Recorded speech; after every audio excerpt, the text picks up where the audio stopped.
दर्जन है। इसमें ये सवा दो है सिल्वर में हाँ और 2.5 मिलेगा।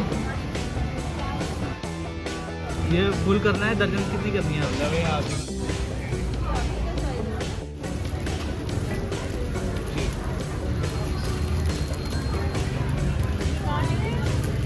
ये मेटल में है। अभी तो पसीना आया हुआ है वो हो जाते हैं ना ये ठीक है। बस इतनी हिम्मत नहीं है, मैंने घर जाना है। अस्सलाम वालेकुम, आई होप आप बिल्कुल खैरियत से होंगे। Welcome back to my channel. मेरी दुआ है कि अल्लाह ताला आप सबको अपने हिफ्ज़ व अमान में रखे, हर तरह की बीमारी से, तकलीफ़ से और हर शर से महफूज रखे। आमीन सुम आमीन। ये मेरा ईद का व्लॉग है जो कि मैं काफ़ी लेट होने की वजह से शेयर नहीं कर पाई। तो खैर मैंने सोचा कि बहरहाल मेरे पास वीडियोस हैं, मैंने शेयर तो करना ही है। और फिर ये कि मैंने आपको ईद की मुबारकबाद भी नहीं दी, तो बेशक मैं लेट हो गई हूँ, लेकिन बहरहाल तो मेरी तरफ से आप सबको बहुत बहुत ईद मुबारक। और मेरी दुआ है कि अल्लाह ताला आप सबको अपनी फैमिलीज़ के साथ हमेशा खुशियों भरी ईदें देखना नसीब करे। आमीन सुम आमीन। तो ये मेरे कुछ ईद से पहले के क्लिप्स हैं। हम लोग शॉपिंग वगैरह पे जाते थे और साथ साथ अपनी मतलब ईद की शॉपिंग भी करते थे, और कुछ कनाडा जाने की भी तैयारी हमने करनी थी। मतलब ये कोई ऐसा मिशन नहीं था कि ज़रूर हम ईद की शॉपिंग ही कर रहे हैं, बस हम ये था कि साथ साथ जो भी हमें ज़रूरत होती थी, हम किसी काम से जाते थे तो जो भी चीज़ हमें लेनी होती थी हम साथ साथ ले लेते थे। और हमारे ईद के सूट जो थे वो तो हमने 2-3 मंथ पहले ही ले लिए थे, लेकिन पता नहीं मेरा दिल ही नहीं करता था टेलर के पास जाने को। और वो यही समझ रहा था कि हम लोग वापस जा चुके हैं कनाडा। तो जब मैं उसके पास लेके गई तो उसने कहा कि ये आप मुझे मजबूर कर रही हैं। फिर उसने कहा कि नहीं, बाकी मैं ईद के बाद सियूँगा, अभी मैं फ़िलहाल ना ईद के सूट सियूँगा। तो वो ईद के 2-2 सूट उसने हमारे सिए। और ये हम आए थे अब्बू का सूट लेने के लिए जेंट्स कपड़ों की शॉप पे, और मुझे अब्बू का सूट भी लेना था और जो हमारा कुक है उसका सूट भी लेना था। तो फिर मैंने सोचा कि चलो हस्बैंड का भी ले लेती हूँ यहाँ से। तो इन्होंने भी वही कहा ना कि हम तो अब नहीं सिएंगे, क्योंकि मैं एक्चुअली जाती तो थी बाज़ार कभी, लेकिन ये कि मैंने जब कोई ऐसे जेंट्स कपड़ों की शॉपिंग करनी हो तो हम मामू को साथ लेके जाते हैं। तो मामू भी बहुत बिज़ी रहे और कई काम उनको भी होते थे, तो फिर नहीं जा पाए। तो इस वजह से तो खैर वो लेट हो गए। तो इनसे वैसे हमारे मतलब आधे से ज़्यादा ख़ानदान के कपड़े हमारे यही सीते हैं, तो उन्हें पता था वैसे। तो खैर थोड़ा सा तरले शरले किए उनके। हमने कहा ये कैसे हो सकता है कि मतलब हम नया सूट पे पहने और हमारे अब्बू पुराना सूट पहनेंगे। तो खैर फिर वो मान गए, और मतलब ज़ाहिर है थोड़ा लिहाज करते भी हैं ना इस बात का कि ये लोग यहाँ से लेते हैं कपड़े और बाहर भी सिल के जाते हैं इधर से ही। तो खैर वो फिर उन्होंने कहा कि चांद रात को आप ले लेना। तो मेरे लिए बड़ा मसला था, क्योंकि चांद रात को मैं कैसे लेती, मतलब मामू भी गाँव चले जाते हैं ईद पे, और वो जो लड़का था वो भी छुट्टी पर उसने चले जाना था। तो खैर मैंने कहा चलो इन्होंने वादा तो किया है ना। तो फिर खैर 21 को ईद नहीं हुई थी तो मैं फिर जाके ले आई थी। तो खैर ये हमने कुछ कबाब वगैरह बनाए थे और इन पे ब्रेड क्रम्स वगैरह लगाए थे। और ब्रेड क्रम्स मैंने फ़र्स्ट टाइम खुद ही बनाए थे, क्योंकि उस टाइम हमें बाज़ार से मिले नहीं थे। और ये कुछ चीज़ें हमने फ्रीज़ की थी, ये कुछ भल्ले वगैरह थे रखे हुए, तो मैं देख रही थी कि ईद को बना लेंगे। और ये कुछ हमने लेमन जूस और ये चटनी बटनी फ्रीज़ की थी बना के। तो चटनी तो खैर मैंने निकाल के तो बैग में डाल के रखती थी फ्रीज़र में, लेकिन ये जो लेमन जूस है ना ये नहीं निकल रहा था, मतलब क्यूब्स इसके निकल ही नहीं रही थी ना। तो पता नहीं वो हमने शायद पल्प के साथ किया था या क्या वजह थी। तो वो जब भी हमने निकालने की कोशिश की ना स्कंजबीन बनाने के लिए या किसी भी काम के लिए ना, तो वो बस खुरच के ना चम्मच से हमें निकालना पड़ा। तो वो वैसे वो पूरा क्यूब निकलता ही नहीं था ना उसमें से। और ये मैंने 2 सूट ऑर्डर किए थे। ये गोटा सूट है, एक मेरी बहू का है, ये मस्टर्ड ग्रीन कलर कह लें, और ये दूसरा ब्लैक वाला मेरी बेटी का है। तो कलर्स मैंने उनको सेंड किए थे, उन्होंने खुद ही चूज़ किए थे। तो फिर ये हुआ कि मुझे किसी को सूट देने थे और मेरे पास सूट नहीं था, क्योंकि मैं बाज़ार जाने को मेरे पास टाइम नहीं था। और लॉन के सूट थे मेरे पास, लेकिन ये कि ज़ाहिर ईद पे मुझे देने थे। और एक्चुअली मुझे अपना जो कुक है ना उसकी वाइफ को सूट देना था। वैसे वो यहाँ पे नहीं रहती, वो अपने उधर ही रहती है जहाँ पे वो उनका घर है, लेकिन ये कि मैं ईद पे उसको देती हूँ मतलब सूट वगैरह भेजती हूँ वैसे भी। तो ईद पे तो लोग फैंसी सूट पहनते हैं, तो मैं उसको फैंसी सूट ही देती हूँ। तो फिर मैंने सोचा कि चलो अब कोई मेरे पास ऑप्शन नहीं था, मैंने सोचा मैं इनमें से ही दे देती हूँ। और मुझे किसी और को भी देना था ना ईद पे सूट, तो मैंने कहा चलो इनके लिए तो मैं मंगवा लूँगी, क्योंकि ये तो फिर मैंने कनाडा लेके जाना है तो मैं बाद में सिलवा लूँगी। तो वो फिर मैंने अलग से ऑर्डर कर दिए दोबारा से यही कलर्स। तो फिर जो ब्लैक वाला सूट था, जो बेटी का सूट था ना, वो मैंने फिर अपने जो कुक है हमारा उसकी वाइफ के लिए मैंने सोचा कि उसको मैं दे देती हूँ। और ये चूड़ियाँ भी ज़ाहिर है ये भी मैंने बच्चों के लिए ली हुई थी, लेकिन मेरे पास टाइम नहीं था जाने का। तो मैंने कहा चलो ये तो मैच हो जाती है ना, मतलब गोल्डन चूड़ियाँ या मल्टी चूड़ियाँ, तो ये साथ मैच हो गई। तो मैंने उसको दे दी। और इसके साथ फिर जो भी होता है ईद के मतलब चीज़ें, कुछ मेकअप वगैरह, नेल पॉलिश और ये वो। तो खैर वो उसे बहुत पसंद आई और माशाल्लाह बहुत खुश था और अपना सूट भी उसे बहुत अच्छा लगा। तो मतलब इनका हक बनता है ना इन लोगों का भी। तो मैं कहती हूँ अगर किसी को चीज़ बंदा दे तो फिर अच्छी चीज़ ही दे। तो खैर मैंने बेटी का और बहू का जो सूट था वो मैंने वही कलर्स दोबारा से ऑर्डर कर दिए थे और वो आ चुके हैं। मैं इंशाल्लाह आपसे शेयर करूँगी।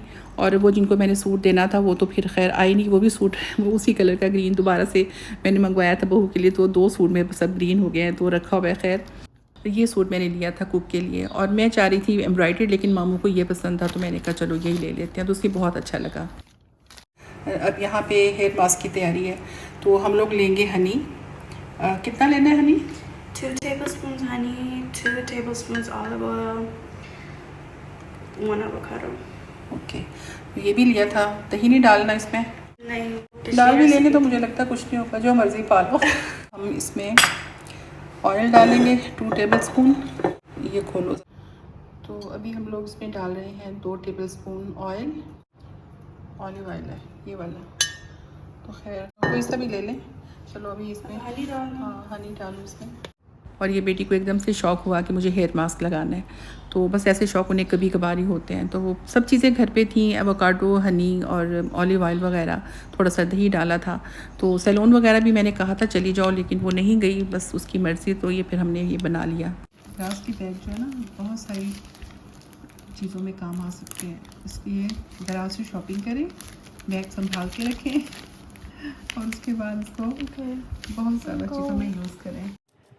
तो ये मास्क वगैरह तो आमतौर पे 1-1.5 घंटा ही लगाना होता है, लेकिन ये कि वो तो 2-2.5 घंटे लगा के बैठी रही। फिर खैर उसने वॉश कर लिया।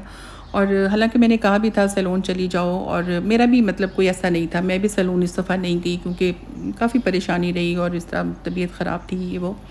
तो खैर जी ये हमारी ईद की वीडियो है। ईद पे हमने फेनियाँ खाई थी थोड़ी सी, और ये हमारा इधर यहाँ पे ये कावा शावा बन रहा है और ये पानी बॉईल हो रहा है, कुछ गरारे करने के लिए और कुछ नमक डाल के कुलियाँ करने के लिए। एक्चुअली मेरी बहुत तबीयत ख़राब हो गई ना, क्योंकि मैंने ईद से कोई 3 दिन पहले मेरी ना रूट कैनाल मैंने स्टार्ट करवाई थी। तो अब शुरू के 1-2 दिन तो इतना नहीं हुआ, लेकिन ईद से 1 दिन पहले इतनी ज़्यादा मतलब मेरा पेन स्टार्ट हो गई और इतना मेरा मुंह सूज गया अच्छा खासा ईद से, मतलब रात ईद की जो रात थी ना, तो इतनी मुझे तकलीफ़ हुई। और बेटी को भी फ़ीवर हो गया ना उसी दिन, यानी शाम को ईद से 1 दिन पहले। तो इतनी ज़्यादा बदमज़गी हुई और कुछ भी नहीं हो रहा था। तो खैर ये थोड़ी सी सवैयाँ मैंने अब्बू के लिए फिर थोड़ी सुबह के टाइम ठहर के ज़रा बना ली। अब्बू तो कह रहे थे मत बनाओ, कुछ ना करो ना, लेकिन 12 सवैयाँ तो बनानी ही थी क्योंकि ईद की फ़ीलिंग ही सवैयों से आती है। तो बिल्कुल सिंपल सी थोड़ी सी मैंने बनाई थी अब्बू की वजह से ना, कि अब्बू को पसंद भी हैं और ईद भी है इस वजह से। तो ये हमारा ईद का लंच है जो कि हमने डेगवुड से ऑर्डर किया था। और ये कुछ सैंडविचेस वगैरह थे और कुछ मिंट मार्गरेटा। तो मिंट मार्गरेटा अब्बू को बहुत अच्छा लगा और सैंडविच भी मतलब बहुत टेस्टी है इनके ना, और वो बड़े शौक़ से अब्बू ने खाए। और मेरे तो मतलब मुझसे तो खाए कुछ नहीं जा रहा था ना। मैं तो वो जो बिल्कुल ब्रेड है, सादी सी ब्रेड होती है ना, उसके अंदर वाला जो पार्ट होता है गर्म भी मैंने नहीं की, वो मैंने सामने वाले दांतों से वो मैंने खाई ना, दूध के साथ और चाय के साथ, बल्कि चाय भी नहीं पी जा रही थी। और बेटी को भी फ़ीवर था, वो भी कुछ नहीं खा रही थी, वो तो उसने बस बनाना खाया या इस तरह कुछ ना, मतलब मेडिसिन लेने के लिए। तो वो अब्बू को भी नज़र आ रहा था, अब्बू कहते हैं नहीं कुछ ना करो। तो खैर ये फिर मैंने शाम को थोड़े से टिक्के बनाए थे और काफ़ी तैयारी की हुई थी ना, मतलब काफ़ी मैंने बोनलेस मंगवाया था, बिरयानी मसाला बना के रखा हुआ था, कबाब वगैरह काफ़ी कुछ। तो दूध भी इतना सारा मंगवा के रखा था कि 2 तरह की सवैयाँ बनाएंगे, क्योंकि हमारे घर में 2 तरह की बना करती थी। तो कुछ भी नहीं हो पाया, यानी इतनी तबीयत 3-4 दिन ख़राब रही, बेटी की भी मेरी भी, और फिर और भी कई परेशानियाँ बीच में आ गई। तो वो मैंने फिर दूध तो मैंने बॉटल में डाल के वो मेड को दिया, और इसके अलावा सवैयों का 1 पैकेट दिया, फिर वो पिस्ता बादाम जो कुछ भी था, और साथ मैंने गोश्त का 1 पैकेट दिया। मैंने कहा तुम खुद ही बना के तो खा लेना। तो उसे भी पता चल रहा था मेरा इतना मुंह सूजा हुआ था, तो वो भी मतलब कह रही थी मैं हेल्प कर दूं किसी काम में। मैंने कहा नहीं हेल्प क्या करनी है, मैंने कहा बस तुम खुद ही बना के खा लेना। ज़ाहिर है जो लोग घर में आते हैं या मतलब रहते हैं तो उनका तो हक बनता ही है ना कि उनको भी देना होता है। तो अब हमने कुछ नहीं बनाया था, तो मैंने कहा चलो वो खुद ही बना के खा लेगी।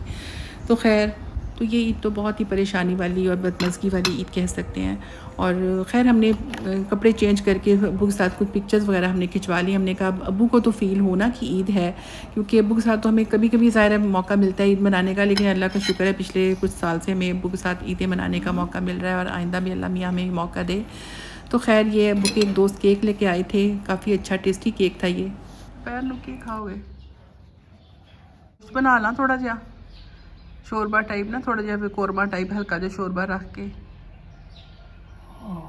मैं कहा चलो तुसी ब्रेड पा के जो खानी हुई ब्रेड खा लो, जो रोटी खानी हुई तो रोटी फिर पका लांगे। ये ईद के दूसरे दिन की वीडियो है। मौसम थोड़ा बेहतर था तो मैं अबू से पूछ रही थी कि क्या बनाऊं, तो फिर मैंने अबू से कहा, मैंने कहा मैं कोरमा बना लेती हूँ। मैंने अबू के लिए थोड़ा सा कोरमा बनाया था क्योंकि हमसे तो कुछ खाया ही नहीं जा रहा था। तो ये हमने ईद के दूसरे दिन ये थोड़ी सी मिठाई भी मंगवाई। हमने एक्चुअली सोचा था कि हम बुंदू खां से मंगवाएंगे, तो फिर जब हमने ऑर्डर करने की कोशिश की तो पता चला कि वो तो कार्ड से पेमेंट करनी पड़ती है। तो हम पाकिस्तान में तो हम कार्ड यूज़ ही नहीं करते ना।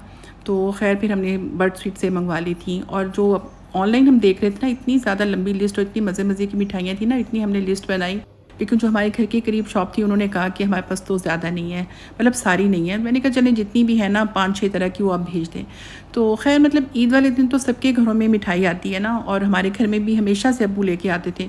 तो मैंने कहा अब ईद वाले दिन मिठाई तो होनी चाहिए ना। तो खैर इस वजह से हमने मिठाई मंगवाई और अब्बू को पसंद भी बहुत है, मुझे भी बहुत पसंद है वैसे। तो खैर थोड़ी बहुत हमने खाई। तो ये वीडियो मेरी काफ़ी लंबी हो गई है और मैंने इसमें से काफ़ी क्लिप्स अभी निकाले हैं, तो वो मैं नेक्स्ट टाइम शेयर करूँगी इंशाल्लाह। तो गेस्ट भी आते रहे, फिर कोई जो भी परेशानी रही, जो भी मसले रहे, तो मैं इंशाल्लाह शेयर करूँगी। खुश रहें, दुआ में याद रखें। अल्लाह हाफ़िज़।